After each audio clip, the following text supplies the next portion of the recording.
अगर फेस नहीं की हो तो बोल नहीं पाओगे, गलत बात है ये। ऐसा नहीं है, वहाँ तो ईश्वर करे तुम्हें जल्दी जाओ, जल्दी आयु तुम्हें बुलाए, नौकरी मिले, लेकिन जो सही बात है बोलना चाहिए। ऐसा नहीं गलत मत बोलो। जैसे इतने लोग थे, मुझे लगता है कि कितने भी कम रहे होंगे तो इस प्रेजेंटेशन में 5-7 लोग रहे होंगे पिछले हफ्ते। बोलना चाहिए, ज़्यादा नहीं बोलना चाहिए लेकिन बोलना चाहिए। बात समझे कि नहीं। एक बात और है कि इतना भी ना बोलो। वही चाणक्य ने कहा था सबसे बड़ा वक्ता वही जो सबसे बड़ा श्रोता। बोलने की कैपेसिटी जिसके अंदर ज़्यादा होती है बोलता भी है। और वहाँ पर इंटरव्यू में कभी कभी होता है तुम अच्छे नंबर लेकर के जाओगे, बोल नहीं पाओगे। एक जो सवाल करेगा, झिझक रहेगी, कोई अच्छा आदमी मिल जाएगा तुमको तो तुम्हें प्रोत्साहित करेगा, बताओ बेटा बताओ। और ऐसा कोई ना मिला तो कोई बोल दिया गाँव मरे मन से बैठे हो मरीहट की तरह, इसी तरह आप टीचर बनोगे। गुस्सा लगे जाओ हो गया, एक आध सवाल पूछे तो बोलना ही नहीं है, कहेगा जाओ। अब तुम सोचो तो तुमसे कुछ नहीं पूछा तुम्हें कितना नंबर देगा, चलिए दो। अरे तो इसमें करना क्या है, कौन किसी को हम गाली दे रहे हैं। वो तो देखे कि मैडम तो एक वही मोटिवेशन ही तो कर रहे हैं, मैडम ये तैयारी की हुई है, ऐसे पूरी कोई आई ऑफिसर हो गया तो वीडियो उसके पास जाता है तो गलत होगा बताइए। तो कहने का मतलब बोला।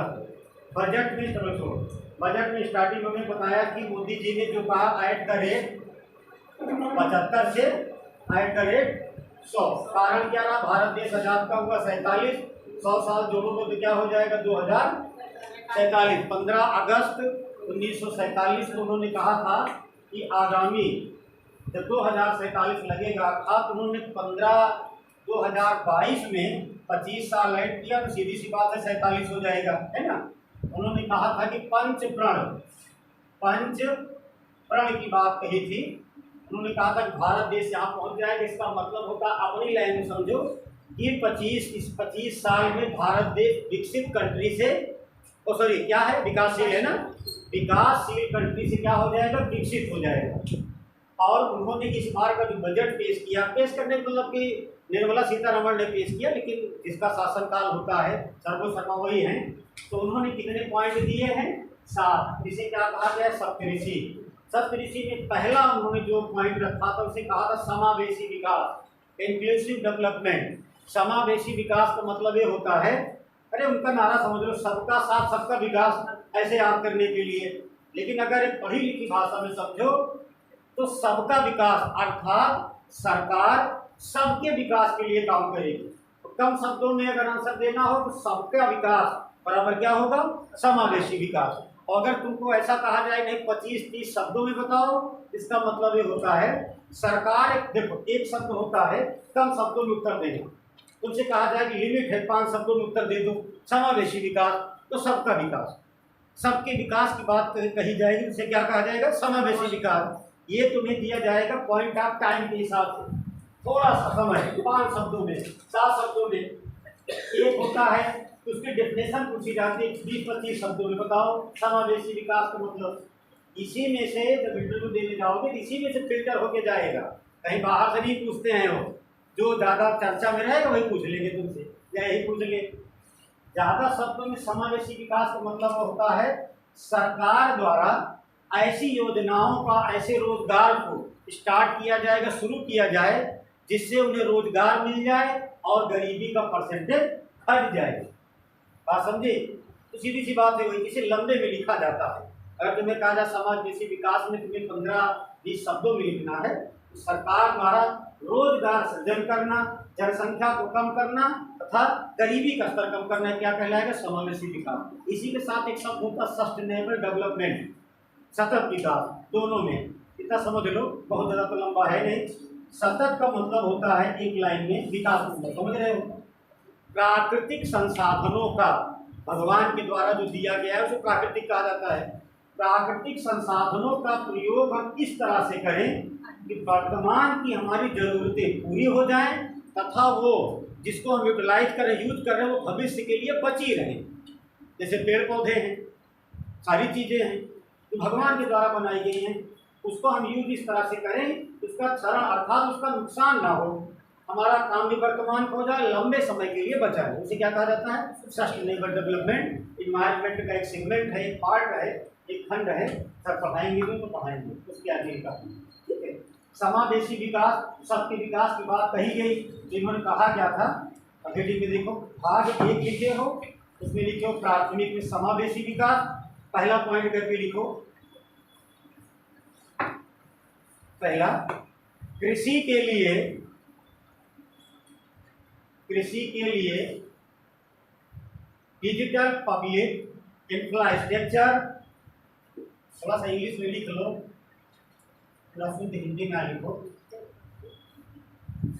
कृषि के लिए डिजिटल पब्लिक इंफ्रास्ट्रक्चर, अब उसको जो है अंडरलाइन कर दो जो लिखे हो, ठीक। उसके आगे हल्का सा ऐसे डैश लगाओ। अब ये सब डैश कामा इसलिए बताते हैं कि जो आदमी कोई काम करने लगता है ना, तो उसकी आदत बन जाती है करने की। बस समझ, जैसे कोई इंसान हो, उसकी गाली देने की आदत हो, तो उसे कितना भी समझाओ लेकिन वो बहुत संभल के जाएगा तो निकल जरूर जाएगा। लिखने की कैपेसिटी, अगर तुम्हारी जो लर्निंग पढ़ने की और राइट करने, सही राइट करने की अगर आदत पड़ गई ना, तो बतियाते किसी से डॉक्टर देखते हो तो उसे पूछता रहता हो, बताओ क्या हाल चाल है, और बताओ क्या है, देखते हो उसकी कलम चलती रहती है। तुम्हारा हाल चाल पूछे और दादी बताओ, जैसे जिसकी एज होती है। ऐसे लिखने लगोगे ना, तो ये जो पॉइंट लिखोगे तो अपने आप, तो कभी बजट अगर एक्सप्लेन करने के लिए मेंस में आया तो अपने आप कर दोगे बिना बताए। भाग 1 में ये होता है, फिर उसके बाद ये सबको पता है, कृषि ही पहले पूछा जाता है। भारत देश कृषि प्रधान देश है, कोई भी कॉन्सेप्ट बनेगा सरकार का तो पहला किस पर बनेगा, कृषि पर। और मोदी जी ने डिजिटल किया है, एक शब्द जुड़ गया कृषि का। उसके बाद डिजिटल पब्लिक माने आदमी, इंफ्रास्ट्रक्चर माने संरचना, उसके लिए वो अपने आप बन जाएगा। और ये वर्ड ऐसा लग रहा है अपने आप लाइन खींच दो, उसके बाद कहानी लिखने लगोगे। यही होता है, इसी में नंबर ले जाते हैं। अब ये थोड़ा सा इसे बन जाए, उसमें तुम्हारी हैबिट में आ जाए बस, ठीक। क्या लिखे हो, कृषि के लिए डिजिटल पब्लिक इंफ्रास्ट्रक्चर, हिंदी में इसे कहेंगे कृषि के लिए डिजिटल, मैंने जानते ही हो आधुनिकीकरण ये जो हुआ है। और उसके बाद पब्लिक का मतलब जनता, सार्वजनिक, इंफ्रास्ट्रक्चर का मतलब होता है संरचना। इंग्लिश इसलिए लिखवा दिए कि उम्मीद कम है कि शुद्ध हिंदी में आए परीक्षा में, ठीक है, क्योंकि जो बजट पेश किया जाए उसमें इन शब्दों का प्रयोग ऐसे डिक्टो किया जाएगा। अब डैश करो, उसके आगे लिखो सार्वजनिक हित में, सार्वजनिक हित में कृषि के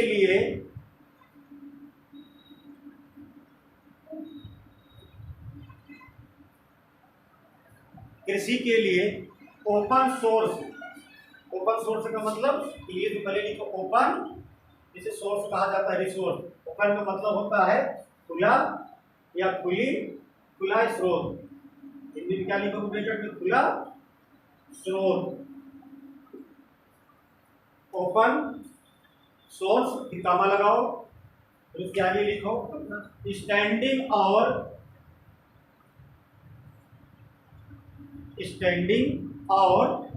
इंटर ऑपरेबल, स्टैंडिंग और क्या लिखे, और ऑपरेबल। स्टैंडिंग नहीं होता, क्या होता है मानक को क्या कहते हैं, स्टैंडर्ड्स होता है ना, स्टैंडर्ड्स होगा, स्टैंडर्ड्स इंटर ऑपरेबल। अब ब्रैकेट में लिखो मानक अंतर संचालन, ब्रैकेट में, इसको हिंदी में कहेंगे मानक अंतर संचालन, ठीक। शब्द इतना लिख लिए ना, ब्रैकेट बंद कर दो, मानक अंतर संचालन।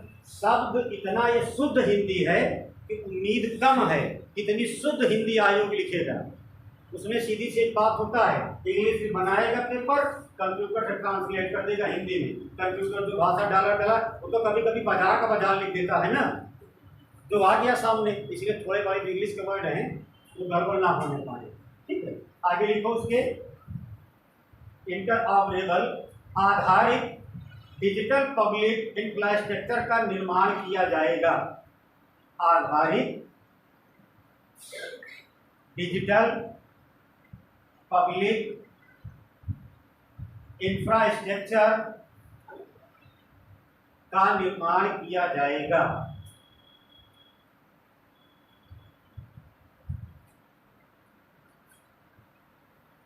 ठीक, ये पहला कहा गया। अब इसका मतलब ये हुआ कि कृषि में देखो, एक बात, ना किसी पार्टी से मतलब रखा करो, ना किसी के चुनाव चिन्ह से, व्यक्ति से। वर्तमान में सरकार ने जो प्लान बनाए, डिजिटल, नीरज कुमार उपाध्याय उनका नाम रहा, नीरज कुमार उपाध्याय नाम था उनका। भारत देश में सारी व्यवस्था कैशलेस होगी, अर्थात कैशलेस का मतलब जानते हो ना, मोबाइल वाला सिस्टम, ट्रांसफर वाला, कैशलेस, कैश नहीं दिया जाएगा, ऐसे आदान प्रदान होगा। एक समिति बनी थी, उस समिति के चेयरमैन हुए थे नीरज कुमार उपाध्याय। अगर पूछा जाए कि भारत देश में कैशलेस व्यवस्था के लिए रिकमेंड कौन किसने किया था, नीरज कुमार उपाध्याय की अध्यक्षता में एक समिति बनी थी। ठीक, अब देखो, यही होता है जो हमारा शासना प्रमुख हो, जो हमारा मालिक हो, वो समझे हम क्या समझते हैं। जब कैशलेस व्यवस्था लाई गई तो सर्वप्रथम कहाँ लागू किया गया उसको, हाई लेवल में। 3 क्षेत्र है भारत में, एक प्राथमिक, द्वितीयक, तृतीयक। पहले में कृषि होती है, दूसरे में इंडस्ट्रियल चीजें, तीसरे में सर्विस सेवा। ठीक, यही होता है। तुम 2 में बांट दो, एक गरीब एक अमीर में। कोई टेक्निकल चीजें कौन समझेगा, बड़ा आदमी। तो कैशलेस व्यवस्था जैसे डिजिटल, ये क्या कहते हैं उसे, डिजिटल है ना, डिजिटल की स्थिति जो है सबसे पहले कहाँ लागू की गई, जहाँ टेक्नोलॉजी ज़्यादा थी, हैदराबाद में, बेंगलुरु में। तुम्हारे पास नहीं। आज की कंडीशन में तुम जानते हो ना कि अगर तुम्हें 5 रुपये का सामान लेना तो भी मोबाइल से ट्रांसफ़र कर देते हो। लेकिन थोड़े समय के लिए सोचो, जितने लोग हो, अगर इसी में किसी के दादाजी हो जिनकी एज 80 साल के आसपास हो, आज भी तुम्हारे मोबाइल पर विश्वास नहीं करेंगे। अगर तुम उनसे कहो जा करके कि अरे बाबू दे दिए हैं पैसा, दादाजी, पिताजी, बाबा जो भी कहते हो, उनको सम्मान से जो नाम लेते हो, फिर भी वो तुमसे कहेंगे अरे ये कैसे, मोबाइल से कैसे पैसा आ जाएगा, जब तक अगर उनको जानकारी नहीं होगी तो। और अगर तुम उनके पोते हो, पोता पुत्र से भी प्यारा होता है, भले तुम कहोगे कि 1 लाख रुपये हमारे पास आ गया, तो जरूर कहेंगे देख लो बैंक किया आए है कि नहीं आया। ये कौन सिस्टम है, ये वर्तमान गवर्नमेंट को मालूम था कि ये टेक्नोलॉजी गांव में सफल नहीं होगी। किसान किसान मानेगा नहीं, क्योंकि उसके समझ में नहीं आएगा। आज से 50 साल 100 साल पहले कोई कहता कि बम्बई में कोई बैठा रहेगा, है ना, तुमसे बात कर लोगे, पहले आदमी कहते हैं हवा में बात करते हो क्या, बोलते थे ना उदाहरण गाँव में। हवा में बात करने का मतलब यही है कि आज हमारे रिश्तेदार वो जानने वाले हो, एनी पर्सन कहीं भी रहते हो, लेकिन हम चाहें मोबाइल से बात कर सकते हैं।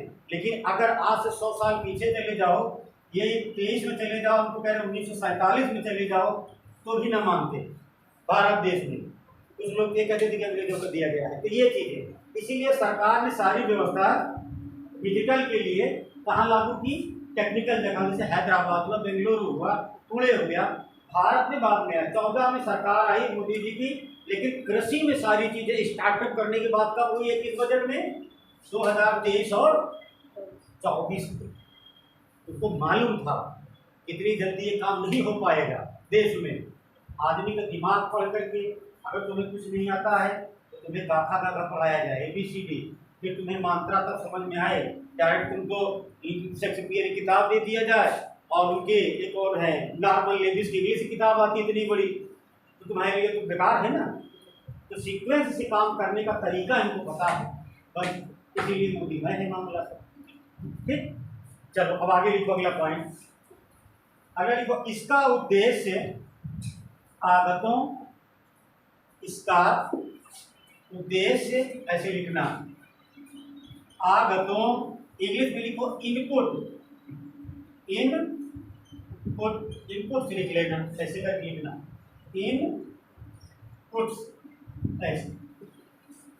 ठीक, उसके आगे लिखो कामा लगा के, विपणन, मार्केटिंग जिसे कहा जाता है, विपणन जिसे कहते हैं, इसे इंग्लिश में क्या कहेंगे, मार्केटिंग। लिखो मार्केटिंग।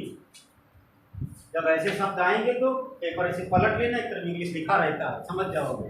ठीक है, कामा लगाओ। ठीक, उसके आगे लिखो आदि से संबंधित किसान केंद्रित समाधानों को, आदि से संबंधित किसान केंद्रित समाधानों को बढ़ावा देना है।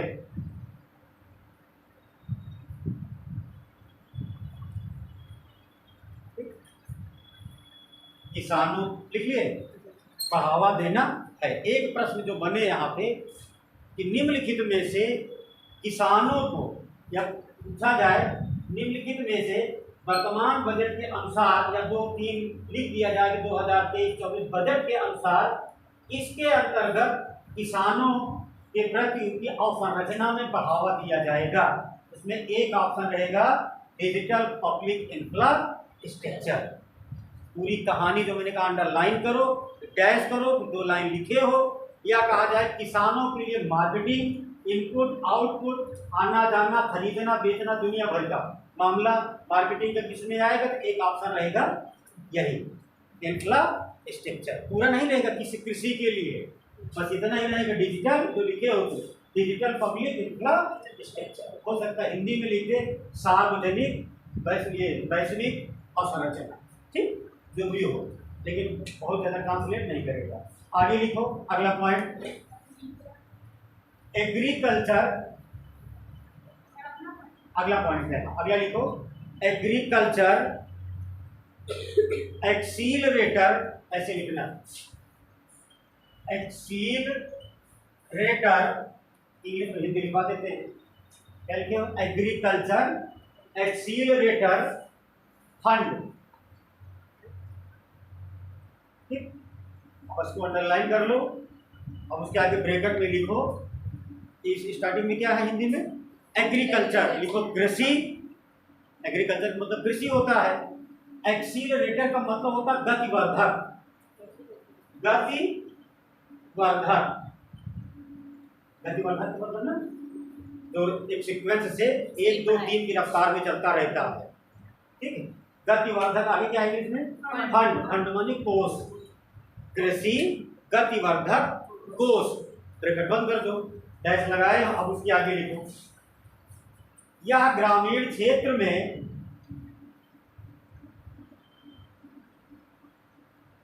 यह ग्रामीण क्षेत्र, क्षेत्र क्या, क्षेत्रों का दोस्तों, यह ग्रामीण क्षेत्रों में कृषि,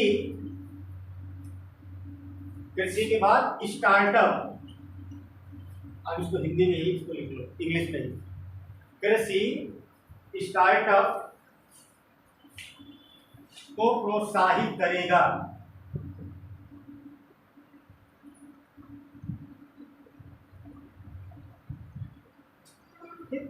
देखो, अब पूछा जाए, प्रश्न है ऐसे ही मान लो काट के बना दिया जाए कि निम्नलिखित में से ग्रामीण क्षेत्रों में कृषि स्टार्टअप के लिए निम्नलिखित में से कौन रिस्पॉन्सिबल है, कौन उत्तरदायी है, तो एक ऑप्शन इसमें कौन है, एग्रीकल्चर एक्सीलरेटर फंड, जो बनाया गया वर्तमान सरकार के द्वारा। आदमी जब से भारत देश आजाद हुआ, सभी व्यक्तियों ने काम असेंडिंग ऑर्डर में किया, 1, 2, 3, 4। मोदी जी की सरकार में काम 100 से हुआ, 100, 99, 98, 97, 96। कारण इसलिए, बात को समझो, तुम्हारे लिए सारी चीजें व्यवस्था कृषि में पहले करनी थी, नहीं हुई। डिजिटल इंडिया जो कहने का मतलब कैशलेस व्यवस्था शुरू किया जा रही किसानों से होती, उन्होंने नहीं किया। कहाँ से किया, उद्योगपतियों से, इसलिए किया कि उनको मालूम था कि हमारे समझ में नहीं आएगा। इस बजट को पढ़िएगा, किसी में जैसे खाद्य के लिए सब्सिडी दिया गया है, एक चीज। अभी पूछा जाए कि भारत देश का कौन प्रधानमंत्री जिसने खाद्य में सब्सिडी दे दिया, वर्तमान में खाद्य में सब्सिडी नहीं मिलती थी। उर्वरक, एक तो खाद्य रख लो खाने वाली, एक खाद्य रख लो उर्वरक, उसमें भी सब्सिडी मिली। सब्सिडी का मतलब होता है परिधान। और आगे जाओ, कहीं मकान खरीदो, बैंकों के द्वारा 2.5 लाख का सब्सिडी, ये सब चीज़ें हैं दी गई, कभी ऐसा हुआ नहीं। लेकिन एक चीज़ और भी है कि अटल बिहारी वाजपेयी के बाद से आज तक ऐसा कोई प्रधानमंत्री नहीं हुआ जिसने कर्जा न लिया हो बजट पेश करने के लिए। वो अंतिम एकमात्र प्रधानमंत्री थे 2004। उसके बाद से मनमोहन सिंह, इतने ज्ञानी आदमी, मोदी जी के पास भी जो भी अलौकिक चीज़ें हैं सर्वाइव करने के लिए, प्रधानमंत्री है, शासना प्रमुख है, देश चला रहे हैं 12 साल से, ज्ञान है, लेकिन कोई अभी ऐसा नहीं हो पाया। ये चार्ट में फैक्ट है, सत्य है कि उसके बाद से कर्जा लिया गया है। और ऐसा नहीं है कि कर्जा लेना अच्छी चीज़ है या गलत चीज़ है, क्योंकि मुखिया के लिए एक चीज़ कहा भी जाता है कि बजट शासना प्रमुख जो होगा कल्याणकारी नीतियों का गठन करेगा। अर्थात हमारे मम्मी पापा हैं, मम्मी को छोड़ दो, पिताजी हैं, घर के मुखिया हैं, तो उनको परिवार चलाने के लिए अपने ऊपर चाहे जितना कष्ट झेलना पड़े तो झेलेंगे। वैसे प्रधानमंत्री भी होता है देश चलाने के रिस्पॉन्सिबल। कल्याणकारी वेलफेयर सोसाइटी का मतलब ये होता है कल्याणकारी समाज, सभी सुखी संपन्न रहें, उसका उसके राजा को चाहे जितनी तकलीफ हो। भारत देश में प्रधानमंत्री जो होता है राजा नहीं होता, वो सबका सेवा करने वाला सेवक है, एक मुखिया होता सब लोगों का। तो जानते हो कि अपने बच्चों को पालने के लिए अगर बाप को कर्जा लेना पड़ता है तो ले लेता है। ये डेफिनेशन तो बड़ी अच्छी लगती है लेकिन ये उचित नहीं होती है। फिलहाल बहुत ज़्यादा एक्सप्लेन नहीं करना चाहिए क्योंकि भाई सब डिजिटल इंडिया है, मामला पता लगे कि हम ही पकड़े जाए। खैर चलो आगे लिख लो। अगला पॉइंट, कपास की फसल की उपज बढ़ाना। कपास की फसल की उपज बढ़ाना, फिर डैश करो, ये अंडरलाइन कर लो। कपास की फसल की उपज बढ़ाना, उसके आगे लिखो डैश करके।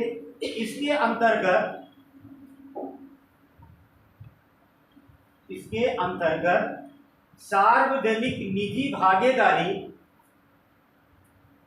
इसके अंतर्गत सार्वजनिक निजी भागीदारी, जिसे इंग्लिश में कहा जाता है पीपीपी, ऐसे लिखो फिर डैश करो। ठीक, एक पी का होगा पब्लिक, एक का क्या होगा प्राइवेट, और उसके बाद एक का पार्टिसिपेट। लिख लो क्योंकि इसमें शॉर्ट आएगा नाम ना, बहुत वो नहीं देगा। पी का संबंध, ठीक, कपास खेती से या उसका रिलेशन किससे है। स्टार्टिंग क्या लिखो, कपास की फसल की उपज बढ़ाना, अंडरलाइन टू डैश, उसके आगे लिखो इसके अंतर्गत सार्वजनिक निजी भागीदारी, ब्रैकेट में क्या लिखोगे पब्लिक प्राइवेट पार्टिसिपेट, ब्रैकेट बंद कर लो। फिर उसके आगे उसकी लाइन अगली लाइन लिखो के माध्यम से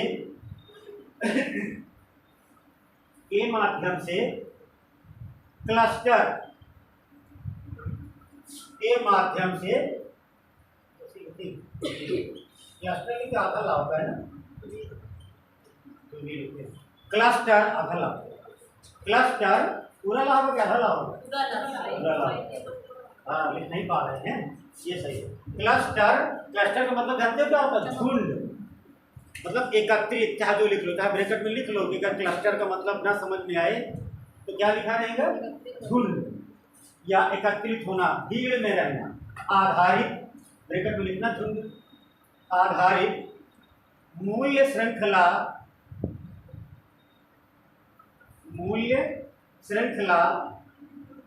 दृष्टिकोण इंग्लिश अप्रोच कहते हैं, दृष्टिकोण को अपनाने का लक्ष्य रखा गया।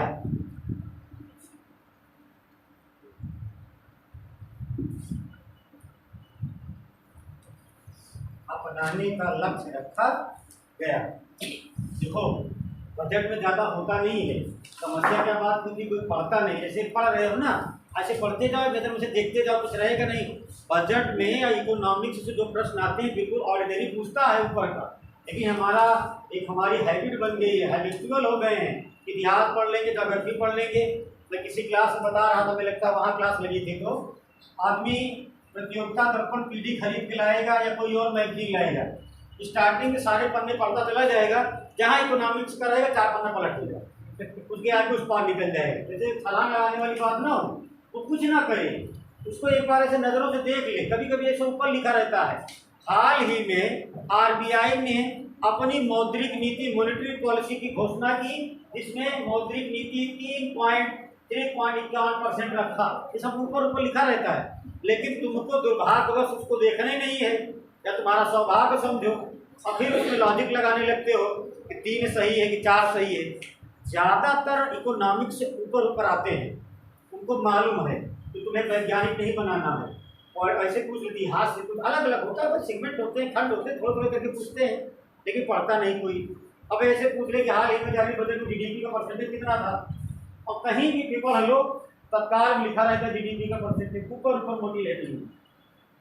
चलो लिख लो आगे, ये है इसका, है ना। अब आगे लिखो, अगला पॉइंट लिखो, आत्मनिर्भर बागवानी स्वच्छ पादप, आत्मनिर्भर बागवानी स्वच्छ पादप कार्यक्रम। बस ऐसे याद करते, इसको अंडरलाइन कर लो इतना, आत्मनिर्भर बागवानी स्वच्छ पादप कार्यक्रम, ठीक। अब ब्रैकेट में लिखो, इंग्लिश में भी लिखो, आत्मनिर्भर, इंग्लिश में आत्मनिर्भर, अरे AT स्पेलिंग मिला के लिखो, आत्मनिर्भर, ATMAN है ना, आत्मनिर्भर NIR, निर्भर DHAR, आत्मनिर्भर का अंग्रेजी ना लगाओ इसका, सेल्फ वाला, सेल्फ नहीं लगाए थे मोदी जी इसमें, सीधा सीधा लिखा गया है बजट में, आत्मनिर्भर इंग्लिश में दिखावा लगाओ। फिर उसके बाद लिखो horticulture, horticulture clean, horticulture clean, clean मैंने स्वच्छ हुआ। उसके बाद क्या लिखे हो, पादप, पादप का मतलब होता है प्लांट, क्लीन, हाँ प्लांट, और कार्यक्रम का मतलब प्रोग्राम, प्रोग्राम, ठीक। अभ्यास करो, तो ब्रैकेट में लिख रहे हो ना, उसके आगे फुल फॉर्म बनाओ इसका, AHCPP, ये तो बनेगा, मिला लो, ए का मतलब आत्मनिर्भर, AHH का मतलब हॉर्टिकल्चर, AHC का मतलब क्लीन, और उसके बाद PP, एक P का मतलब प्लांट, और उसका एक प्रोग्राम। अब तुम्हारी परीक्षा में इतना लंबा नहीं पूछेगा आत्मनिर्भर, वो पूछेगा ऐसे ही कि AHCPP इसके अंतर्गत कितना दिया गया है। कभी कभी अब देखे हो ना, पहले जैसे नहीं आता था पेपर, पहले पूछा था कि भारत देश में, या पूछा जाए भारत का सब्जी अनुसंधान संस्थान कहाँ है, ये पूछता था पहले, ऐसा पूरा बढ़िया फर्स्ट क्लास लिखता था। अब क्या लिखता है, इंडियन इंस्टीट्यूट वेजिटेबल रिसर्च, ऐसे पूछेगा, IIPR। अब पहले तुमको फुल फॉर्म तो पता हो, और ज्यादा तुम्हें परेशान करने के लिए एक बना देगा IIBR, फिर एक IITR, ठीक है, टोमेटो पोटैटो वाला, ऐसे बनाता चला जाए। तुम्हें मालूम, अब इसमें कहेगा निम्नलिखित में से कौन सुमेलित नहीं है, अर्थात इसमें चारों में से गलत कौन है। अरे जब हमको ही पहले पता हो जाए कि इसका फुल फॉर्म क्या है, तब तो हम लगाएंगे ना। ये उसका बन गया है हिसाब किताब पूछे, जैसे मैंने कहा ना, PPP पब्लिक प्राइवेट, वो जो पूछा गया पार्टिसिपेट। अब उसका संपर्क किसके था, एग्रीकल्चर एक्सीलेशन से, उसी में कामा लगा तो उसको दिमाग आ जाए, AHCPP करके करके बता दे, और बताया पूछ लिया जाए इसको किसके अंतर्गत कहाँ रखा गया है। क्योंकि हमसे तो भैया 10 गुना ज़्यादा तो मान के चलो, मैं भी 10 तो मान के चलो, कम से कितने ज़्यादा माइंडेड आदमी है वहाँ, वृद्ध लोग होते हैं, पूरी ज़िंदगी एजुकेशन से जुड़े होते हैं, रिटायर के करीब होते हैं, जो वहाँ मेंबर होते हैं, पेपर बनाने में क्या 2 मिनट लगेगा। जो हमको पढ़ सकते हैं, हमको आपको इंटरव्यू में एंट्री करने के बाद जब सोच पा रहे हैं, तो पेपर बनाने में कितनी देर लगेगी। ये तो उनकी सहूलियत होती है, जो 10, 15, 20 क्वेश्चन डाल देते हैं जो हमारे समझ में आ जाए, ताकि सरकार भी कुछ न कहे और कहीं सुननी ना पड़े, तो सही सही बनाने के आ जाए, जिसको प्रश्न हल नहीं हो सकता। चलिए, और ये को भी जानते भी है ना कि जितने लोगों का आवेदन होगा उसी में सिलेक्शन देना है। सबका मतलब है कि जो टास्क करे वो 5 नंबर पाए, है ना। तो ऐसा बनाओ कि 100 में 95 में 90 पा जाए। चलो आगे लिखो, अब इस ब्रैकेट बंद कर दो। उसके बाद फिर लिखो 2200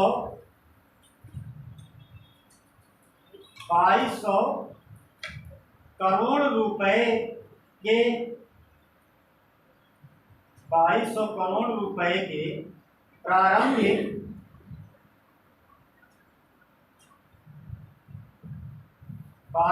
करोड़ रुपए के प्रारंभिक व्यय के साथ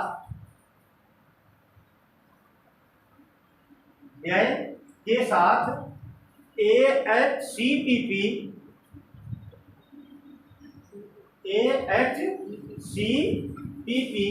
को आरंभ किया जाएगा।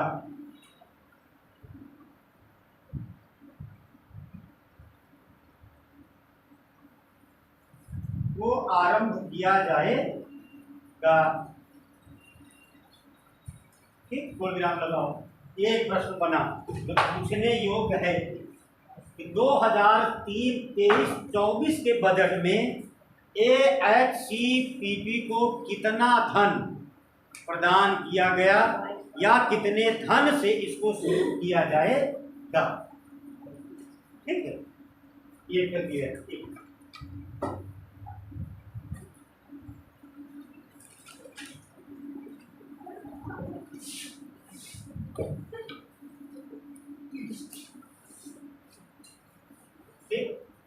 ये प्रश्न चलो लिख लिया हो ना। बस देखो, अब इसमें ज़्यादा नहीं है। हर जगह बजट में 2 ही 4 चीज़ें होती है। अब तुम्हें पता चल गया ना कि आत्मनिर्भर हॉर्टिकल्चर, अरे हॉर्टिकल्चर मतलब बागवानी, एक फूल पत्तियाँ सब दुनिया भर में जो होता है, इसके लिए सरकार ने इसको प्रोत्साहित करने के लिए कितना पैसा आवंटित किया है? बस। अब उसमें ऑप्शन ऐसा कोई नहीं मिलेगा, इतना टफ पेपर नहीं बनेगा। 2150 लिख दे, 2000 लिख दे, ऐसा लगाएगा। 2250 रहेगा, सॉरी 2200 बनाएगा तो 5100 लिख दे, तो बहुत दूर दूर तक का रहेगा। लेकिन बिल्कुल नहीं पढ़े हो तो कोई लॉजिक नहीं लगेगा, ऐसे याद करते चलो। ठीक है, आत्मनिर्भर बागवानी उत्पादक प्लांट के लिए जो प्रोग्राम चलाया गया वर्तमान भारत सरकार द्वारा, उसे 2200 करोड़ रुपए का प्रोजेक्ट रखा गया है। ठीक है, अगला लिखो, अगले पॉइंट लिखो। समावेशी का मतलब वही ना, सबका विकास। तो सबके विकास के लिए किसी एक आदमी का नाम तो आ नहीं रहा है। कृषि के लिए सबके लिए प्लांट लगाए जाएंगे, सबके लिए। आगे लिखो, अगला। मोटे अनाज के लिए, मोटे अनाज के लिए वैश्विक केंद्र, मोटे अनाज के लिए वैश्विक मतलब जानते क्या होता है? विश्व स्तर, ग्लोबल, विश्व स्तर। ठीक, एक इसी के साथ में डेफिनेशन हम बताएं। किताबों में बहुत चीज़ें होती हैं समझने वाली बात। वैसे मोबाइल रहता तो है, लेकिन समस्या इसी बात की है ना कि जब कोई चीज़ चर्चा में रहेगी तब तो ओपन करके देखा जाता है। सारी चीज़ की डेफिनेशन है। ग्लोबलाइजेशन जिसे कहा जाता है वैश्वीकरण। अगर कभी पूछा जाए, एक बार हम इंटरव्यू देने गए थे PhD का, तो मुझसे पूछा गया था और उसमें बड़े योग्य व्यक्ति रहे, इलाहाबाद यूनिवर्सिटी के कुलपति, उनके अंडर में इंटरव्यू हुआ था हमारा। तो उन्होंने हमसे एक बात पूछी थी कि वैश्वीकरण, मेरा जो प्रोजेक्ट था उसमें था कि वैश्वीकरण के दौर में दलितों की स्थिति, दलितों के विषय में हमने किया था।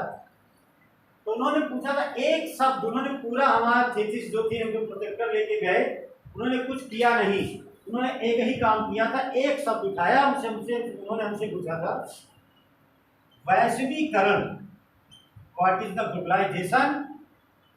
उन्होंने इतना ही पूछा था। उन्होंने कहा टेल मी दिस डेफिनेशन। हमसे इतना उन्होंने पूछा था कि इसकी परिभाषा हमको बता दो। उन्होंने कहा कि ऐसा नहीं है, तुम्हें हम बहुत लंबा दे रहे हैं। मैंने कहा ज़्यादा से ज़्यादा 20, उन्होंने कहा 10 या 15 वर्ड में मिनिमम में। अब तुम लोग के सामने बताने वाली बात नहीं, कोई बहुत बड़ी हारने वाली, बहुत ज़्यादा अच्छी तरह से नहीं हो पाया था। तब उन्होंने एक बात बोली थी कि बस्ती एक जिला है उत्तर प्रदेश में, वहाँ पे आज भी एक वैज्ञानिक संभवतः जीवित होगी जिनका नाम है डॉक्टर योगेंद्र प्रसाद सिंह। उन्होंने वैश्विक स्तर पर, विश्व में, वैश्विक का मतलब विश्व में, विश्व के आर्थिक मंच पर जब उन्हें बुलाया गया था तो कई देशों के लोगों ने कई तरह की डिफिनेशन दी थी कि वैश्विक स्तर किसे कहते हैं, ये वो दुनिया भर का। जब उनका नाम आया था, नाम ऐसे याद कर लो, मॉडर्नाइजेशन ट्रेडिशन इन इंडिया उनकी किताब है, कई किताबें हैं, कई सोशल स्टेटिफिकेशन ऑफ इंडिया ऐसे करके है। उन्होंने कहा था जब हम अपनी अर्थव्यवस्था को, अपनी का मतलब भारतीय है ना, जब हम अपनी अर्थव्यवस्था को विश्व की अर्थव्यवस्था के साथ संबंधित करते हैं, रिलेट करते हैं, तो वह जो प्रक्रिया संपन्न होती है उसे क्या कहेंगे? ग्लोबलाइजेशन। उन्होंने अपने हिसाब से कहा था कि मेरे अकॉर्डिंग जो मैं समझता हूँ, और उस समय जितने भी आदमी बैठे थे बड़े बड़े देश के स्तर के, माना था कि वास्तव में एक अच्छा अर्थशास्त्री है और छोटे देश से। ठीक है, बहुत छोटा सा एकदम। कि अर्थात जब हम अपनी अर्थव्यवस्था को विश्व की अर्थव्यवस्था के साथ संबंधित कर देते हैं, रिलेट कर देते हैं, तो उसे क्या कहते हैं? वैश्वीकरण। जैसे हमारे पास जो भी हो, किसी दूसरे देश को बेचते हैं, दूसरे देश से कुछ हम लेते हैं, तो क्या अपने घर से थोड़ी लाते जाते हैं? वैश्विक स्तर हुआ ना, विश्व स्तर बाजार में। मतलब अमेरिका का सामान आया, यहाँ पर अमेरिका गया तो वर्ल्ड की बात हुई, वर्ल्ड की बात हुई, राष्ट्र की बात हुई। तब उन्होंने बहुत अच्छा उदाहरण दिया था। बात समझ में आई? ठीक, इनका नाम योगेश सिंह बस्ती के हैं और संभवतः भी जीवित हैं, जेएनयू में प्रोफेसर रहे, रिटायर हो गए हैं, और कितना भी कम होगा तो 72-75 साल से तो कम नहीं हुए, जर्जर हो गए इस अमृत सेन के आसपास की एज होगी। चलो आगे लिख लो। मोटे अनाज के लिए वैश्विक केंद्र, इंग्लिश में ग्लोबल, यहां सेंटर नहीं लिखा जाएगा, हब लिखा जाएगा। क्या होगा इंग्लिश में? Hub, global hub. उसके बाद क्या है? फॉर माइलेट्स, इसे मिलेट्स कहा जाता है, फॉर माइलेट्स या मिलेट्स, जो जिसे प्रोनाउंसिएशन करता हो। माइलेट्स का मतलब होता है मोटा अनाज। कभी कभी बाजरे के लिए लिखा जाता है, कभी किसी के लिए, कभी कभी इंग्लिश में कहा जाता है कि यहाँ पर इतनी मात्रा में बाजरा है तो दिस प्लेस माइलेट्स बाई ये, ऐसे लिखा जाता है। तो तुम कभी ऐसा पढ़ लो तो कहो सर बाजरे के लिए कहा जाता है, नहीं, एक शब्द होता है माइलेट, मोटे अनाज के लिए ही प्रयोग किया जाता है। ठीक है, ग्लोबल हब फॉर माइलेट। इंग्लिश लिखी नहीं आती है, आपका इंग्लिश लिखी है सर? क्या करें? आपका सर इंग्लिश लिखी नहीं आती है? किससे? लिखा होता है इंग्लिश में। हाँ, आपने माइलेट को लिखा है अनाज, मोटे अनाज को नहीं, मैंने तुम्हें समझाया। देखो, मैंने कहा कि अब जैसे इंग्लिश लिखे हो, हिंदी में क्या लिखे हो? मोटे अनाज। मोटे अनाज। इससे पूरा स्टेटमेंट, मोटे अनाज के केंद्र, मैंने कहा ठीक। तो हो सकता है कि आयोग, मैंने इंग्लिश उसको ट्रांसलेट करके लिखवा दिया कि ब्रैकेट में तुम लिख लो, अगर किसी तरह से इसका कोई शब्द और बने, मोटे अनाज, ये जो है ना, क्या लिखे हो? मोटे अनाज के लिए वैश्विक केंद्र। अगर मान लो कोई और अच्छी हिंदी बन जाए इसकी आयोग के हिसाब से, कुछ और टिपिकल हिंदी डाल दे, तो एक बात याद करना कि अगला बगल वाला पन्ना पलट लेना, तो उसमें ये इंग्लिश में लिखा रहेगा कि ग्लोबल हब फॉर माइलेट्स। तो तुम समझ जाना कि कहानी वही है, ये जो कहना चाहते हैं। जैसे आईएएस का पेपर देने जाते हो, उसमें छोटी आंख नहीं लिखता है, वो लिखता है क्षुद्रांश, बहद्रांश। कभी देखना, उठाओ पेपर, कोई शब्द ही तुम्हारे समझ में नहीं आएगा, बढ़िया से लिखता है बहद्रांश। अब ऐसे शुद्ध करके द्रांश लिखेगा, तो बहुत वही बगल में देखो लिखा रहेगा, छोटी आंख बड़ी आंख, स्मॉल लिवर। बस मतलब बगल में उसकी जो, अब बहुत जल्दी समझो, कहो कि मारो यार ये भी कोई हिंदी है इसकी। इसीलिए स्टार्टिंग में जब पेपर करने का तो लिखा रहता है, कृपया क्वेश्चन को हल करते समय इंग्लिश में एक बात जरूर देखिए। वो पता नहीं अब जो भी है भाई, हम नहीं चेंज कर सकते बेटा, ना आप चेंज कर सकते हो, और किसी का कहा वैसे भी नहीं मानता। गलत बात को सही साबित कर देता है, सही को तो कैसे साबित करेगा वो तो ईश्वर ही जाने। आइए हम जानते हैं इस तरह के मिस्टेक इसलिए होते हैं क्योंकि टोटल पूरी तरह से वो कंप्यूटर इंग्लिश में पेपर बनाते हैं, डायरेक्ट उसको कंप्यूटर से हिंदी में ट्रांसलेट करवाते हैं। और कंप्यूटर की हिंदी भगवान बना, विदेशी आदमी बनाने वाला तो विदेशी भाषा देता है। 2-3-4 बार हम भी परेशान हुए थे, लेकिन जो सर थे जहाँ हम लोग पढ़ते तो बताते थे कि कोशिश करो, ऐसा नहीं, इसलिए मैंने लिखवा दिया। आगे लिख लो। अच्छा क्या लिखो? वैश्विक हब, है ना। उसके बाद कैश करो, इसको अंडरलाइन कर लो, इतना हल्का सा कर लिया हो ना। अच्छा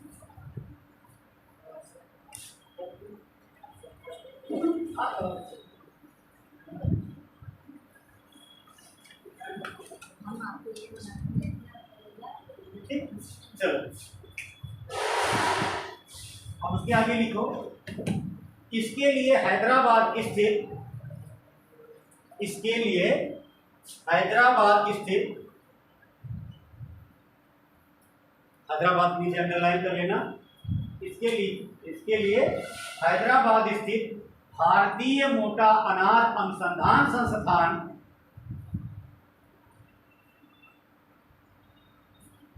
इसके लिए हैदराबाद स्थित भारतीय मोटा अनाज अनुसंधान संस्थान, इंग्लिश में क्या कहेंगे इसको, ब्रैकेट में लिखो, Indian institute of,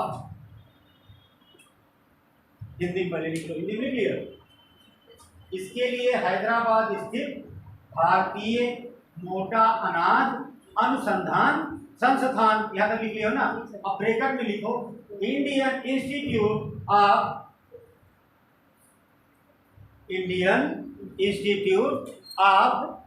millet research, bracket बंद कर दो। अब इसको क्यों लिखो है, ब्रैकेट बंद कर दो, बताएं। Indian institute of millet research. अब जिसके चाहे इसको शॉर्ट में करोगे तो क्या होगा, IIMR, यही तो हुआ ना, लिखे यही इतना पूछे। देखो फंसाने वाली बात, एक अच्छा सा प्रश्न है, तुमसे पूछता है कि भारत में मोटा अनाज अनुसंधान संस्थान निम्नलिखित में से कहाँ है, कहाँ है, हैदराबाद में। एक प्रश्न बनाना ना, जिसको पहले से पता हो कोई बात नहीं है, नहीं पता है तो मोटा अनाज पूछा जाएगा। हाल ही में मोटे अनाज के लिए बजट में कुछ व्यवस्था दी गई, तो भारत में मोटा अनाज अनुसंधान संस्थान कहाँ पर स्थित है, एक प्रश्न बन गया, कहाँ पे है, हैदराबाद, ठीक है। या ऐसा ना पूछे, ऐसे पूछ ले आई क्या है, IIMR का मुख्यालय या कहाँ पर स्थित है, इसका हेडक्वार्टर कहाँ है, कहाँ है, हैदराबाद में। तो तभी तो जानोगे जब तो समझो कि Indian institute of millet research उसका मतलब होता है, ठीक, बस। तो जानते ये जो प्रश्न तुमको हम बता रहे हैं ये ऐसा नहीं है, ये ऐसे प्रश्न है ना जो सबके गलत होते हैं। बड़ी बड़ी बातें ना करे कोई भी पेपर दे के, जानते हो पेपर देने के बाद साहब 150 में 150 सही होते हैं।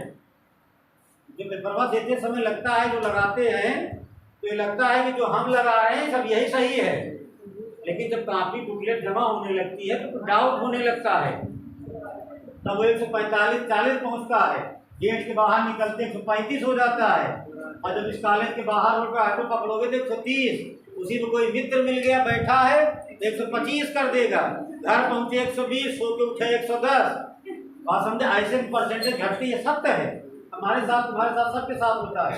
इसके बाद फिर शाम को रात में दूसरे दिन किसी अच्छे साइट के आंसर शीट आती है, जैसे बहुत टेक्निकल जमाना हो गया है तो काट के तुम्हारा 100 कर देगा और अंदर, फिर उसके बाद आयोग की आंसर की आएगी, उससे तुम्हारा हो जाएगा 98-97, फिर आयोग 15 दिन के बाद एक और आंसर शीट जारी कर दे, तो कहता फ्रेश आंसर शीट, उसमें होगा 95 और मेरिट वही जाती है 97 और 100 के बीच में, काम खत्म।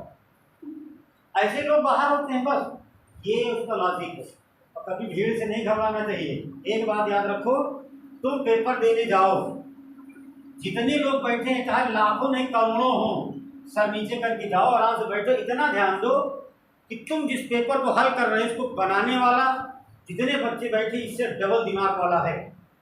अगर इसको बेध ले गए, अर्थात इस पेपर को बेधे, तो समझ लो उसके दिमाग को बेध दिए, और उसके दिमाग को बेधे तो इनसे कोई मतलब नहीं, चाहे बगल वाले रास्ते तुमको बुलाएगा जरूर नौकरी के लिए। ये जान, पेपर अगर तुम सही कर रहे हो इसका मतलब तुम्हारा दिमाग उससे मैच कर रहा है। तो ब्रह्मांड यूनिवर्सल पूरे ब्रह्मांड का क्या आता है जिसने पेपर बनाया, घबराने वाली बात नहीं है, ठीक है। वो जो बनाएगा वो कहने दो कि हमारे 150 में 155 सही हो गए हैं, वैसे बहुत लोगों के 150 में तो 200 सही हो जाते हैं। कभी उठा करके देखो 100 नहीं टकराई है मेरी, जब सुसाइड हुआ 90, 95, 93, 92 खत्म कहानी 150 में। अब कोई कहते हैं कि भाई हमारे 120 से लेकर रोल नंबर नहीं आया तो भगवान है, चलो ठीक है, क्या लिखिए, ब्रैकेट बंद करो, माइलेट रिसर्च के बाद आगे ब्रैकेट बंद के लिखो, को उत्कृष्टता केंद्र के रूप में, को उत्कृष्टता केंद्र के रूप में,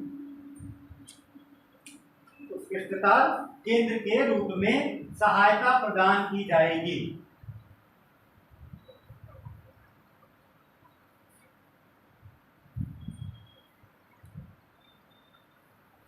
सहायता प्रदान की जाएगी, पूर्णविराम लगाओ, फिर उसके आगे लिखो मोटे अनाज को, मोटे अनाज को श्री, इसको चाहे ब्लैक पेन से लिख लेना। मोटे अनाज को श्री अन्न कहा जाएगा।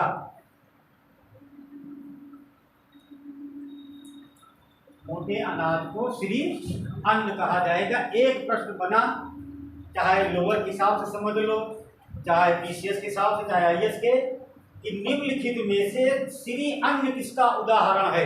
एक ऑप्शन रहेगा मोटा अनाज। बस या ये लिख दे श्री अन्न योजना, थोड़ा सा मान लो, कर दो प्लानिंग करके। श्री अन्न किसे कहा गया? मोटा अनाज। श्री अन्न योजना किससे संबंधित है? मोटे अनाज से। बस कार्ड घुमा फिरा काट करके उसी से निकालता है। चल आगे लिखो। अब हेडिंग डालो कृषि ऋण। कृषि ऋण, कृषि ऋण में पहला पॉइंट लिखो पशुपालन। हेडिंग बनेगी कृषि ऋण, ऊपर ऐसे कृषि ऋण। उसके बाद ऐसे करके पॉइंट करके लिखो पशुपालन, पशुपालन कामा डेयरी, ये दूध वाला डेयरी और मत्स्य पालन के लिए, और मत्स्य पालन के लिए 20 लाख करोड़, ये अंडरलाइन कर लेना, 20 लाख करोड़ रुपए का ऋण प्रदान किया जाएगा।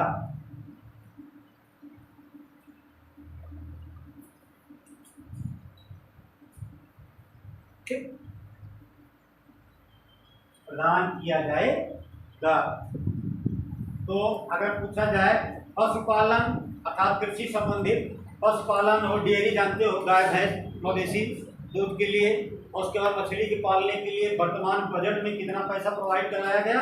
20 लाख करोड़। ये तो हो गया बहुत नॉर्मल प्रश्न पूछे, तो एक प्रश्न बना दे कि पशुपालन डेयरी या मत्स्य पालन के लिए निम्नलिखित में से कितना पैसा सरकार द्वारा प्रोवाइड कराया गया वर्तमान बजट में? 20 लाख करोड़ एक को रहेगा।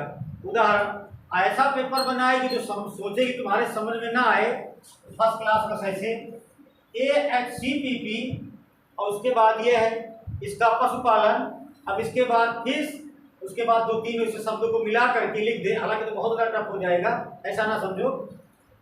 इसका कैसे हो जाए, ऐसे लिख दे आत्मनिर्भर हॉर्टिकल्चर, ठीक है, और इसका क्लीन और ये क्या प्लांट प्रोग्राम। फिर उसके बाद तुमसे लिख दे, ये कौन सा लिखे होगी?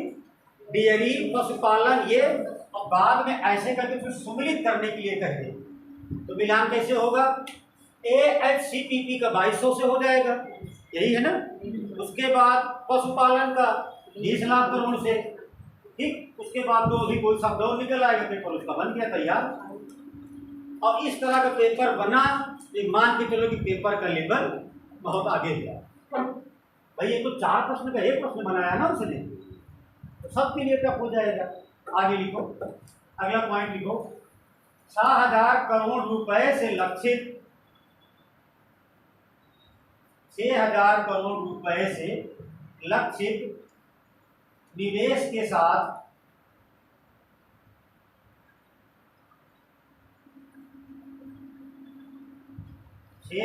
करोड़ रुपए लक्षित निवेश के साथ प्रधानमंत्री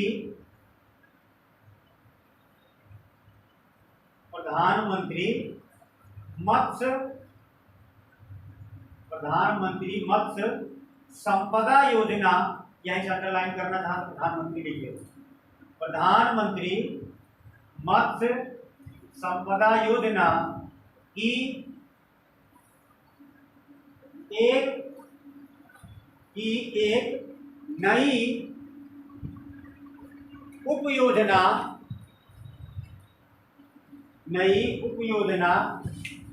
प्रारंभ की जाएगी।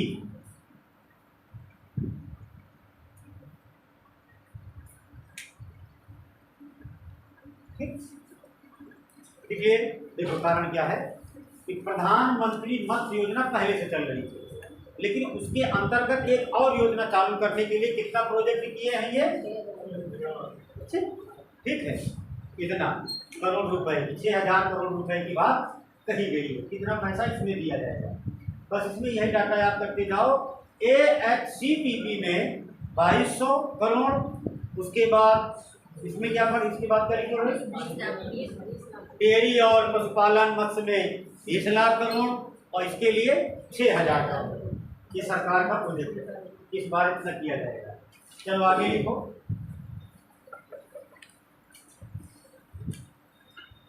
एक पॉइंट और लिख लो। सरकार ने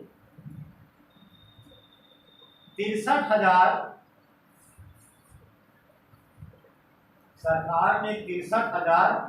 प्राथमिक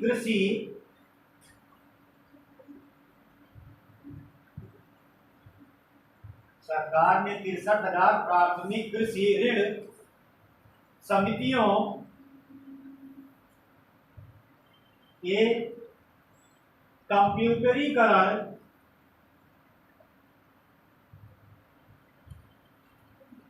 63,000 प्राथमिक कृषि ऋण समितियों के कंप्यूटरीकरण का काम शुरू किया है।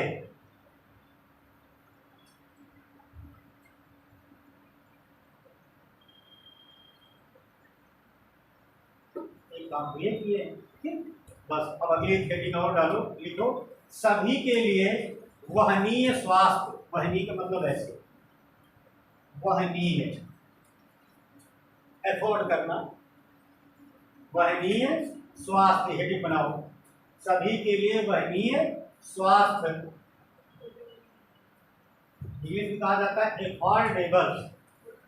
एफोर्डेबल वहनीय, एफोर्ड करना जानते हैं ना, एफोर्ड कर लेना, एफोर्डेबल होगा उसका इंग्लिश। स्टाइल लिख लो, affordable health for all, English में स्टाइल लिख लो। सभी के लिए, हिंदी में सभी के लिए, हाँ वहनीय स्वास्थ्य।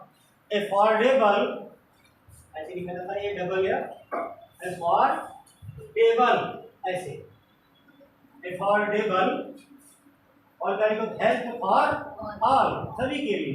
ब्रैकेट बंद करो। अब पहला पॉइंट इसमें लिखो, नर्सिंग कॉलेज 2014 के बाद से, नर्सिंग कॉलेज 2014 के बाद से स्थापित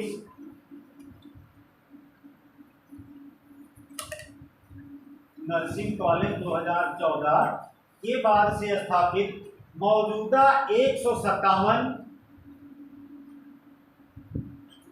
चिकित्सा विश्वविद्यालय, स्थापित 157 चिकित्सा विश्वविद्यालयों के साथ 157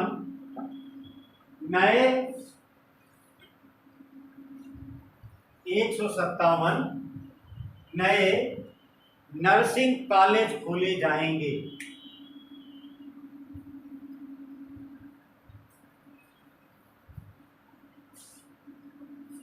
ठीक, 157 नए नर्सिंग कॉलेज खोले जाएंगे। अब देखो एक प्रश्न है जो लिखे हो, उसे पढ़ोगे समझ जाओगे। 2014 का उल्लेख इन्होंने किया, सीधी सी बात है, 2014 में मोदी जी की सरकार बनी। 2014 से लेकर 2022 तक कितने चिकित्सा विश्वविद्यालय भारत में स्थापित किए गए? 157 लिखे हो। और उसी को सेम, उसी संख्या को किसने कन्वर्ट कर दिए हैं? नर्सिंग कॉलेज में। अगर पूछा जाए कि 2023-24 के बजट में कितने नर्सिंग कॉलेज बनाने की बात कही गई है? 157। ठीक, बस समझे कि नहीं? बस या पूछा जाए तुमसे, हालांकि ये तो करंट का नहीं होगा, बड़ा ट्रेडिशनल प्रश्न हो जाएगा कि 2014 से लेकर 2022 तक भारत देश में कितने चिकित्सा विश्वविद्यालय बनाए गए थे? 157। उसी को तो किए हैं विश्वविद्यालय, कन्वर्ट किसने कर दिए? Nursing college. ठीक, चलो अगला पॉइंट लिखो। सिकल सेल, जिसे स्केल कहा जाता है, सिकल सिकल सेल, ऐसे लिखो, सिकल सेल एक बीमारी है ना, सिकल सेल एनीमिया उन्मूलन मिशन, अंडरलाइन कर दो, सिकल सेल एनीमिया उन्मूलन मिशन।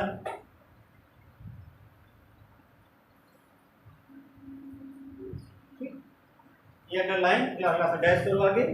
देखो, ये एक ऐसी बीमारी है जो खून से संबंधित है। अगर मान लो कभी कोई पूछे या प्रश्न ही बन जाए ना, ये सोचे कि इकोनॉमिक्स में पूछे, उसमें पूछ ले तुमसे साइंस में कि सिकल स्केल एनीमिया बीमारी का संबंध किससे है, तो एक रहेगा ऑप्शन किससे, ब्लड से।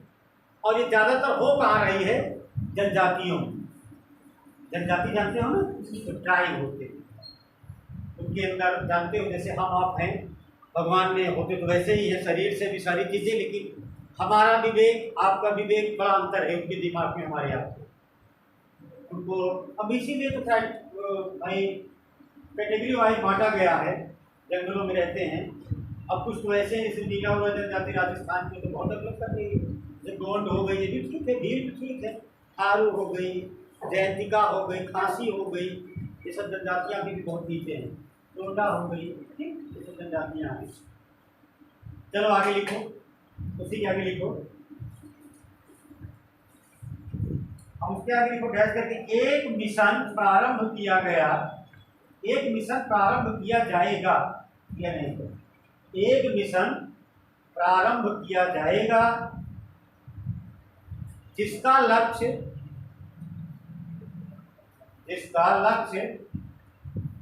2047 तक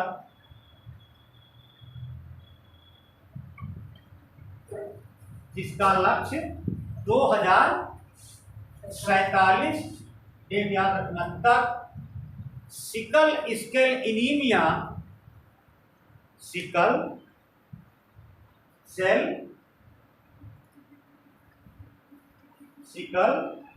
एनीमिया का उन्मूलन करना होगा।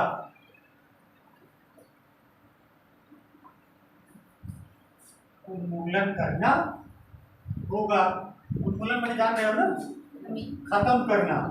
अगर पूछा जाए सिकल सेल एनीमिया को उन्मूलन का वर्ष क्या निर्धारित किया गया, क्या एम रखा गया, 2047, ठीक है।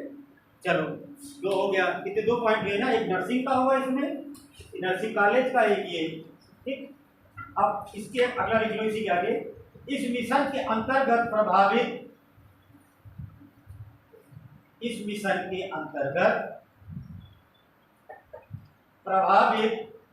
जनजातीय क्षेत्रों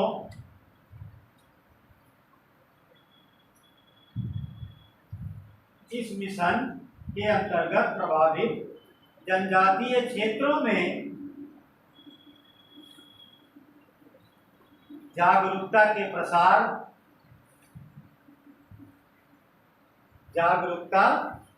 प्रसार पर ध्यान केंद्रित किया जाएगा।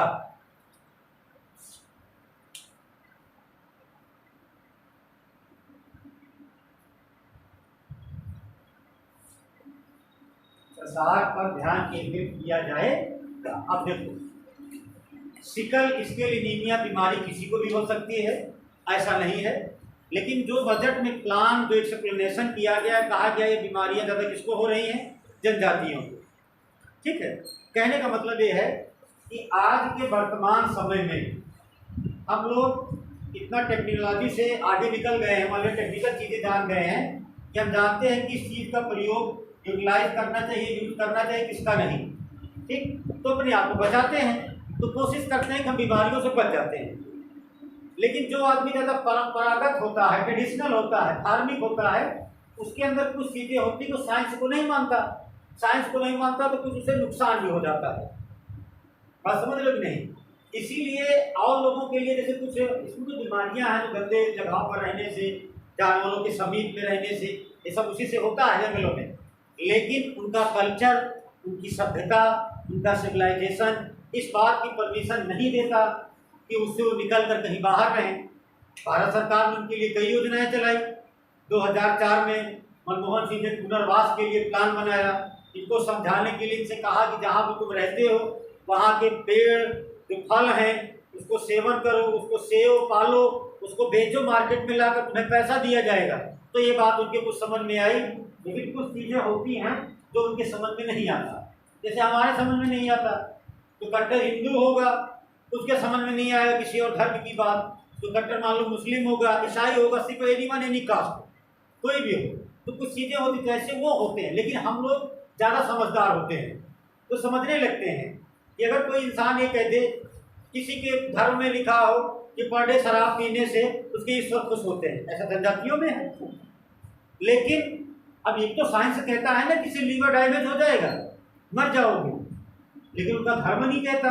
तो इस उनका धर्म कहता है ऐसा करो, अरे ऐसी जनजातियां हैं, मानो होता है, तो कुछ चीज़ें हैं वो नहीं मानते, तो उनके ऊपर भाई भारत देश में प्रत्येक आदमी स्वतंत्र है, उसके ऊपर कोई इतना बड़ा तो भाई जोर जुलूम है नहीं, भारतीय इंडियन कॉन्स्टिट्यूशन के अनुसार रहने के लिए स्वतंत्र है। इसीलिए धीरे धीरे प्रयास किया जाता है। एक बीमारी सिकल सेल एनीमिया के सामने आई है और परसेंटाइल में सबसे ज़्यादा किसके पास हुई है? उनके एसटीओ के पास, शेड्यूल जो ट्राइब है जनजातियाँ, और उनका कारण उनका वही रहस्य है। ठीक है, ये बीमारियाँ होती हैं उनको, तो कोशिश सरकार कर रही है 2047 तक इसे खत्म हो। अब आगे लिखो, प्रभावित है, ठीक है, चलो ये हो गया इसका। और ऐसे ही लिख लो, चाहे इसकी चाहे एक लाइन या 2 पॉइंट में लिख लो। साथ ही 0 से 40, हाँ उसी का चाहे लिख लो।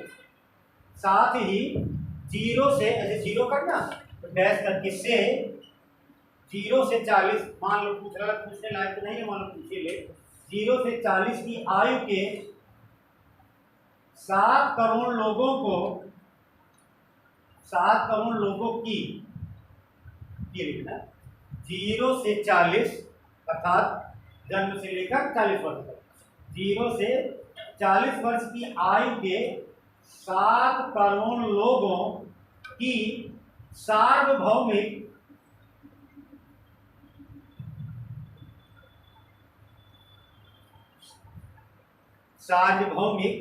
स्क्रीनिंग अर्थात जांच, स्क्रीनिंग की जाएगी।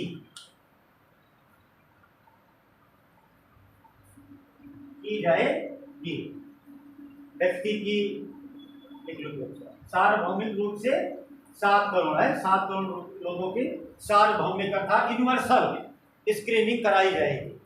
ठीक है, तो इससे पता चल जाएगा ना कि कैसे क्या, जैसे कोरोना में नहीं कराया जा रहा था, टेस्ट कराया जा रहा था कि कौन पॉजिटिव है कौन निगेटिव है, तो वैसे कराएंगे। क्योंकि जनजातियों के लिए थोड़ा सा प्रॉब्लम हुआ है कि थोड़ा समझदार कम होते हैं और उनके लिए सरकार ने बहुत प्रयास किया, लेकिन अभी उनको पूरी तरह से डेवलप होने में लगेगा समय है, 50 साल लग जाएगा तुम्हारी तरह बनने में, क्योंकि वो थोड़ा सा हट के हैं।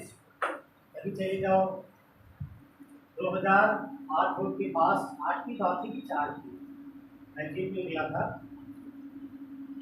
कोरामा ओरिंडा एक अंडमान निकोबार की जनजातियाँ, कहना नहीं चाहिए, बच्चे इतना कल्चर इतना खराब हो गया है कि एक बच्ची कहो दूसरे बच्ची को बेइज्जत कर दे, एक बच्चा दूसरे बच्चे को बेइज्जत कर दे। आप लोग तो बड़े अच्छे वातावरण में रहते हो, तुम लोग को देखने के बाद लगता है उदंडता उम्र के हिसाब से सबके पास होती है, लेकिन उतने नालायक नहीं हो जितने नालायक हाईटेक शहर के बच्चे होते हैं। है तो बच्चे होगी। 2004 की बात, 8 की बात है, तो गौतम सिंह 1 साल बाद हम आए तैयारी करने के लिए, तो पेपर निकला था हमारे जेएनयू के, हमारे बड़े जगह के कॉलेज, दिल्ली की जेएनयू DU, हम जेएनयू की बात आएगी, कुछ बच्चे घूमने गए थे अंडमान निकोबार। एक बात बताओ, जो आदमी बिल्कुल सीधा हो क्या उसका मजाक बनाना चाहिए? नहीं ना।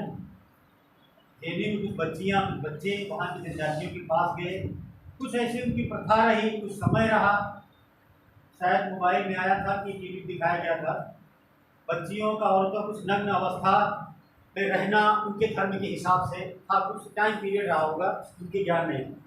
और हमारे यहाँ के बच्चे की फ़ोटो खींच के लिए आए यहाँ पर, सरकार उस समय मनमोहन सिंह की थी। 24 घंटे के अंदर अंदर सारे बच्चों को काले से सस्पेंड कर दिया गया और बच्चियों को ले जाकर के एक बात पूछा गया था वहां पे जहां उन्हें पनिशमेंट दिया गया था, सपोज दैट ये जो फार्मूला है यही हम आपके ऊपर लागू करते, हम आपको छोड़ देते, किसी की हिम्मत नहीं पड़ी। किसी बच्चों के लिए तो पनिशमेंट हुआ, बच्चों को तो हलाल किया गया था कायदे से, तो 4 दिन तो छूटे गए थे, कायदे से मारे गए थे, काले से नाम काटा गया तो कुछ दिन रखे गए थे बाहर।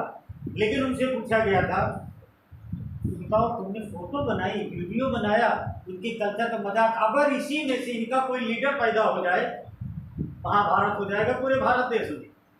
उनके ज्ञान नहीं है। और अगर तुम्हें लगता है कि तुमने जो किया गलत नहीं किया, सही किया है, विदाउट क्लास कम इन, मतलब मुझसे टाइम दिया गया, आप बिना वस्त्र के आ जाइए वहां से यहाँ तक, हिम्मत पड़ेगी किसी की? मरना पसंद करेगा इंसान।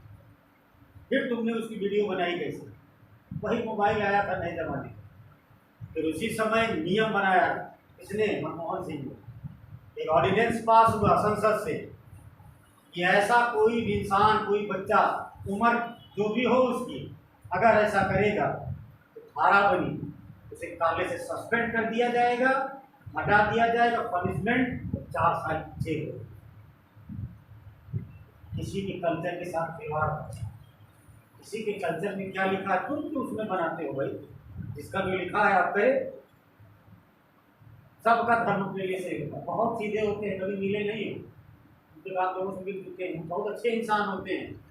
हम लोग इतना चालाक है बहुत सी हत्या करते हैं। अगर तुम कहोगे चलो, कहेंगे चलो, चले गए, लेते जाओ, 12 बजा चले जा रहे हैं।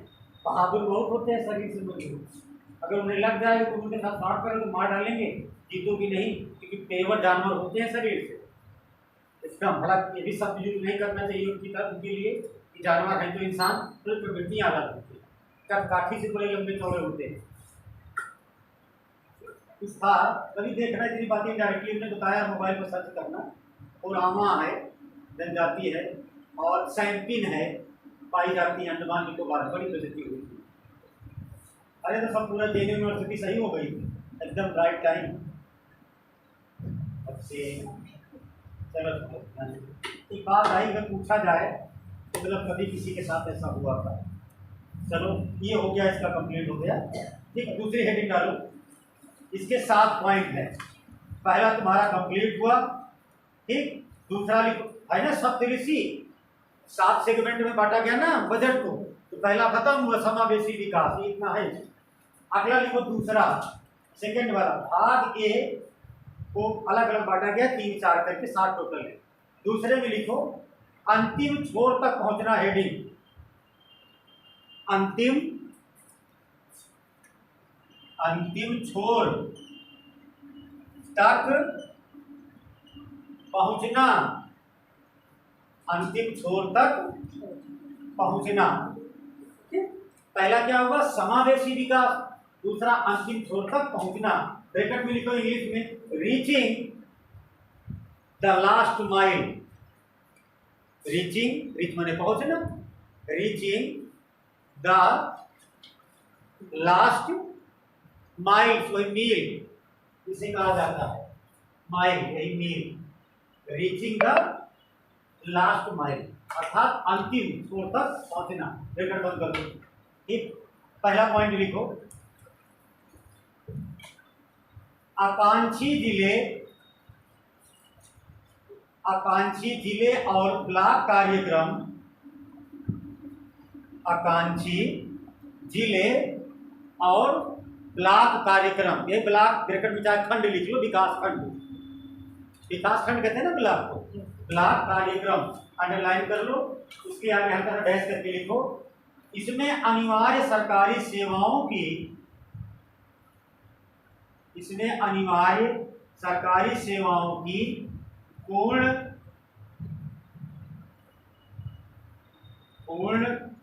उपलब्धता को सुनिश्चित करने के लिए, इसमें अनिवार्य सरकारी सेवाओं की पूर्ण उपलब्धता को सुनिश्चित करने के लिए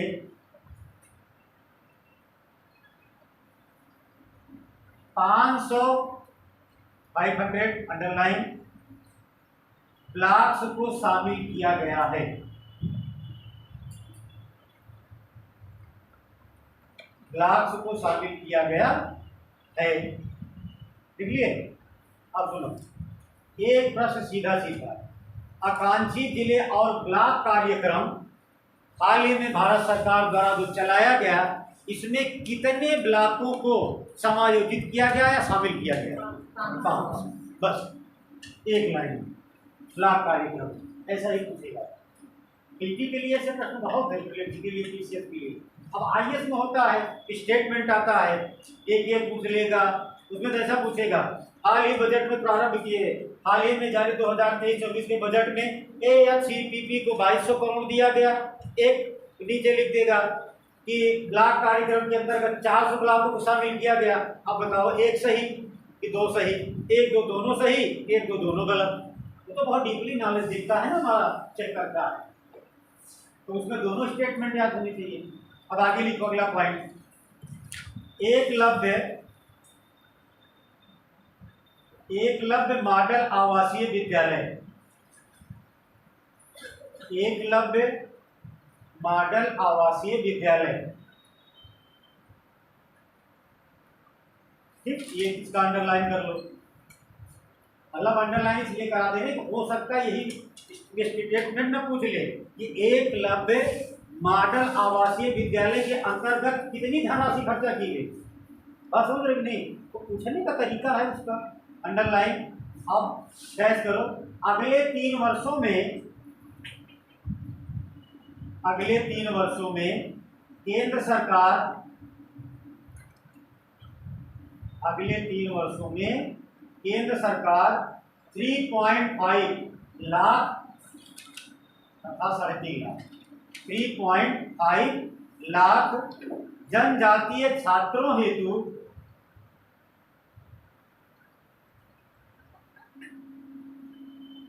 अगले 3 वर्षों, लिखे हो ना, अगले 3 वर्षों में केंद्र सरकार 3.5 लाख जनजातीय छात्रों हेतु चलाए जा रहे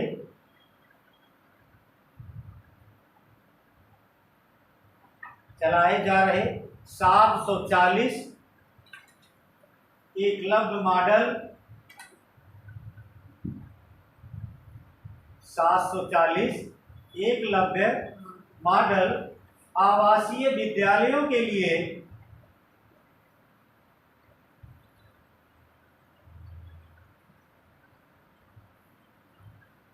740 एकलव्य मॉडल आवासीय विद्यालयों के लिए 38,800 शिक्षकों और सहायक कर्मचारियों की नियुक्ति की जाएगी।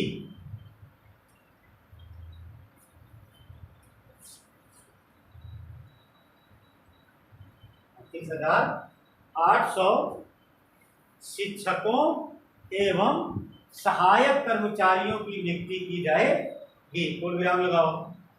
ठीक, अब एक लाइन में सुनो, एकलव्य आवासीय विद्यालय में जो एकलव्य आवासीय विद्यालय को वर्तमान 2023-24 के बजट में जो कहा गया है, उसमें ये एक्सप्लेन किया गया है कि 3.5 लाख छात्रों का एडमिशन होगा। 3.5 लाख छात्र 740 विद्यालय में पढ़ेंगे और इस 740 विद्यालय में टीचर कितने होंगे या कर्मचारी? 38,000। डाटा याद कर लेना। ठीक, एकलव्य विद्यालय जनजातियों के लिए होता ही है। एकलव्य का नाम जानते हो, महाभारत में था, उसके नाम से सरकार ने योजना चलाई है। इसने नहीं चलाई है, बहुत पहले से योजना है, एकलव्य योजना। ठीक है, ये अलग अलग, जैसे हमारे लिए दीनदयाल उपाध्याय चल रहा है, कोई और चल रहा है, वैसे उनके भी वो बड़े उनके नाम चलता है। ठीक, चलो एक पॉइंट और लिख लो, देखिए खत्म नहीं होगा फिर ना। लिखो, सूखा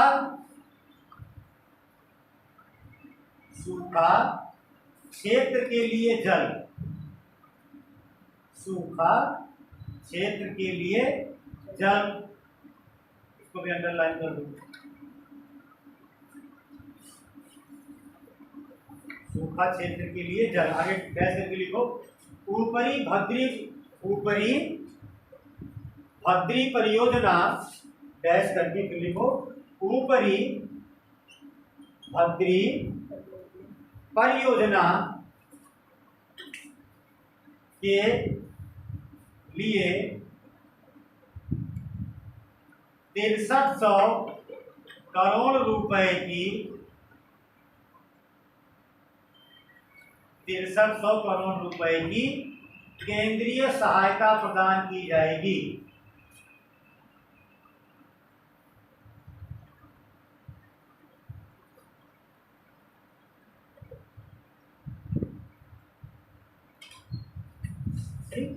अगला लिखो उसके आगे, PM Awas Yojana, underline. PM Awas Yojana, PM Awas Yojana, उसके आगे डैश में लिखो। पीएम आवास योजना में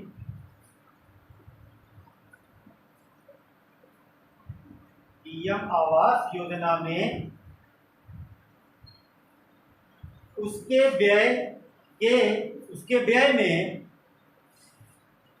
पीएम आवास योजना में की बात है, कामा लगा लो, उसके व्यय में 66% की वृद्धि की गई है या की जाएगी।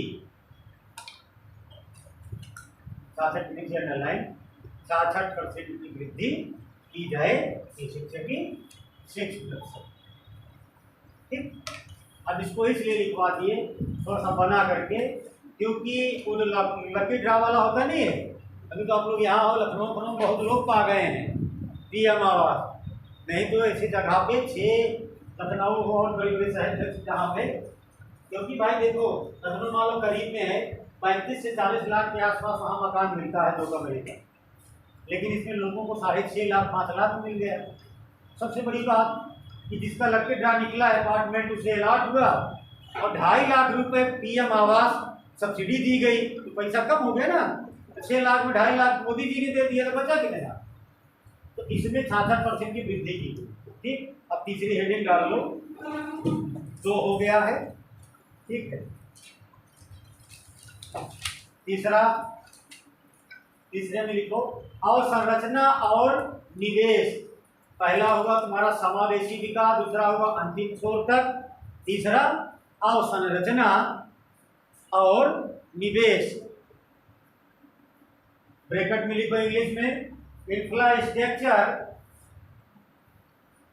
And investment.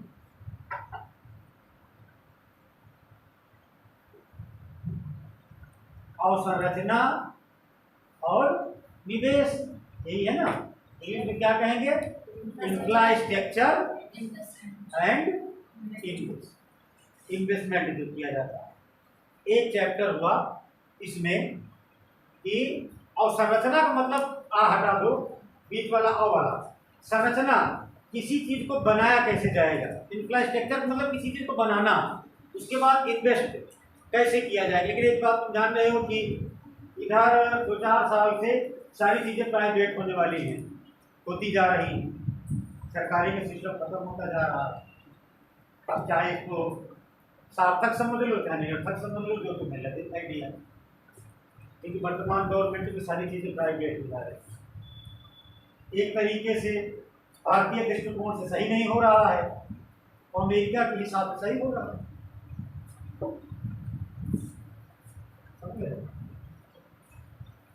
सत्ता जिसकी जिसका मंजूर होता है।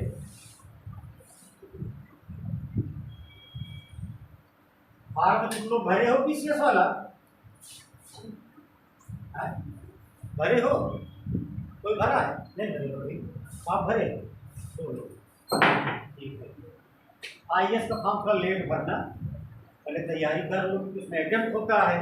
पीसीएस वाला फॉर्म नहीं भरे हो तो बहुत ज़्यादा नुकसान नहीं हुआ, तो 75 सीट है, जिसने नहीं भरा है तैयारी कर लो कायदे से, और कोशिश करना जिसने जो भरे हैं कि दुनिया के कहने में ना आए, मुझे लग रहा है कि झूठे झूठे नहीं भाई, सही सही अपने हिसाब 100% सही करें कि तुम्हें लगे कि 100 तक में हमारा कम नहीं है, तो भी ये जान लो कि 5 फिर आयु कम कर देगा, तो तुम कहोगे नहीं कम नहीं तो उतने में क्यों करो, ये चलता।